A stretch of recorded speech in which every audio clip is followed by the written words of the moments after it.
அர்ஜுனன் தன் மகன் கைகளால் இறந்த கதை பற்றி தெரியுமா? அர்ஜுனன் தனது ஐவர் மனைவியான திரௌபதியிடம் செய்த உடன்படிக்கையை மீறியதற்காக 12 ஆண்டுகால யாத்திரைக்கு சென்றார்.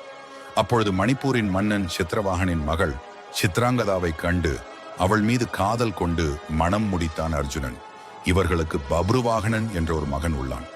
மகாபாரத போருக்கு பின்பு யுதிஷ்டர் ஹஸ்தினாபுரது மன்னனாக இருந்தபோது தன் சகோதரரை கொன்ற காரணத்தால் அவர் மனம் நிம்மதியில்லாமல் இருந்தது.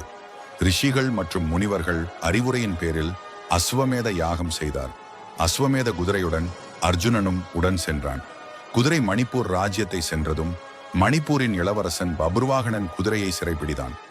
யார் என இருவரும் அறியாமல் அர்ஜுனன் பப்ருவாகனிடம் மணிப்பூரிற்கும் ஹஸ்தினாபுரத்திற்கும் பகை இல்லாததால் குதிரையை விட்டு வெளியேறுமாறு கூறினான். கேட்க மறுத்த பப்ருவாகனனிடம் அர்ஜுனன் ஒரு சிறுவனுடன் சண்டையிட தயங்கினான். குதிரையை திருப்பிக் கொணரும்படி அவனது படையின் ஒரு பகுதியை அனுப்பினான். பப்ருவாகனன் படையை தோற்கடித்தான். மேலும் பீமனையும் தோற்கடித்து விருஷகேதுவை காயப்படுத்தினான். விருஷகேது காயப்பட்டதை கேட்ட அர்ஜுனன் கோபமடைந்து பப்ருவாகனனை வதம் செய்வதாக கூறியில்லாவிட்டால் தன்னைத்தானே எரித்துக் கொள்வதாக சபதம் செய்தான்.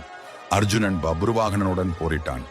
ஆனால் பப்ருவாகனன் அர்ஜுனனை தோற்கடித்து சக்தி வாய்ந்த அஸ்திரத்தால் அர்ஜுனனை கொன்றான்.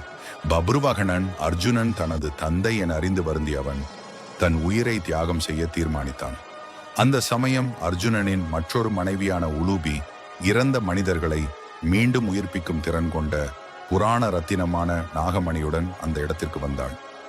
ரத்தினத்தின் உதவியால் மற்றும் கிருஷ்ணரின் உதவியுடன் அர்ஜுனன் உயிர் பெற்று எழுந்தான். மேலும் உலூபி இந்த நிகழ்வு பீஷ்மரின் மரணத்துக்கு அர்ஜுனன் காரணமானதால் அர்ஜுனன் தனது சொந்த மகனால் கொல்லப்படுவார் என்ற சாபத்தை பற்றியும் இந்த சம்பவத்துடன் அர்ஜுனன் தனது சாபத்திலிருந்து விடுபட்டார் என்று அவள் சித்ராங்கதை மற்றும் பப்ருவாகனிடம் கூறினார்.